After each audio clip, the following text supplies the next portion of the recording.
తెలంగాణలో యూరియా సంక్షోభం కొనసాగుతోంది. ఊరూరా రైతులు బారులు తీరుతున్నారు. ఎరువుల కోసం అన్నదాతల అరిగోసలు ఆగటం లేదు. రాత్రనక పగలనక విక్రయ కేంద్రాల చుట్టూ తిరుగుతున్నా అధికారులు పట్టించుకోవటం లేదు. అదను దాటుతున్న పంటకు వేసేందుకు ఎరువులు సరిపడా దొరకడం లేదని అన్నదాతలు ఆక్రోశిస్తున్నారు. వ్యవసాయ పనులు మానుకుని రైతులు, ఇంటి పనులు మానుకుని మహిళలు, పాఠశాలలకు వెళ్లకుండా విద్యార్థులు ఆయా కేంద్రాల వద్ద క్యూలో పడిగాపులు కాస్తున్నారు. దీంతో ఓపిక నశించిన రైతులు రేవంత్ ప్రభుత్వానికి వ్యతిరేకంగా ఆందోళనకు దిగుతున్నారు.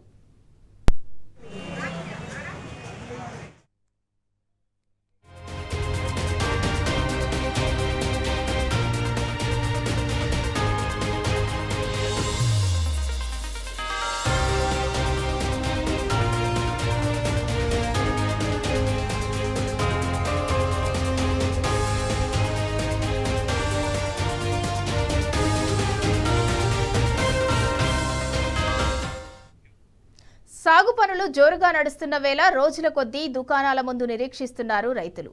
రేయి పగలు ఎరువుల దుకాణాల ముందు బారులు తీరుతున్నారు.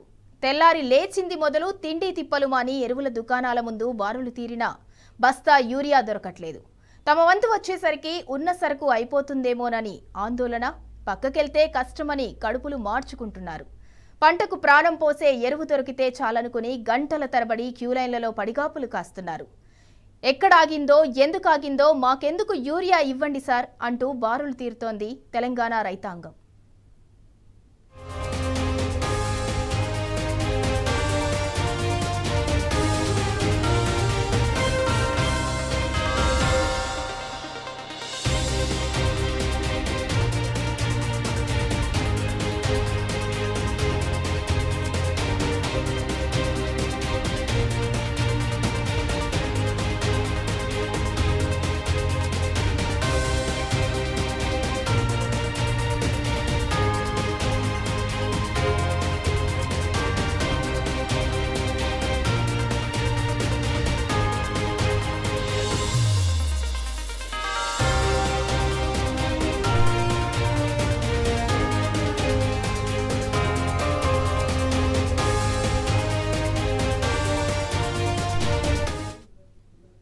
అర్ధరాత్రి నుంచి లైన్లో చెప్పులు, సంచులు పెడుతూ ఉదయం 5 గంటలకే యూరియా కేంద్రాల వద్ద పడిగాపులు కాస్తున్నారు రైతులు.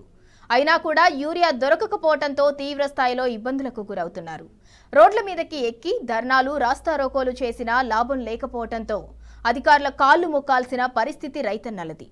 తమకు యూరియా పంపిణీ చేయకపోతే తాము వేసిన వరి పంటను, పెట్టిన పెట్టుబడిని కూడా రాకుండా పోతుందని, యూరియా ఇప్పించాలని కాళ్లు మొక్కుతున్న ఘటనలు తెలంగాణలో ఇప్పుడు ఎక్కడ చూసినా కనిపిస్తున్నాయి.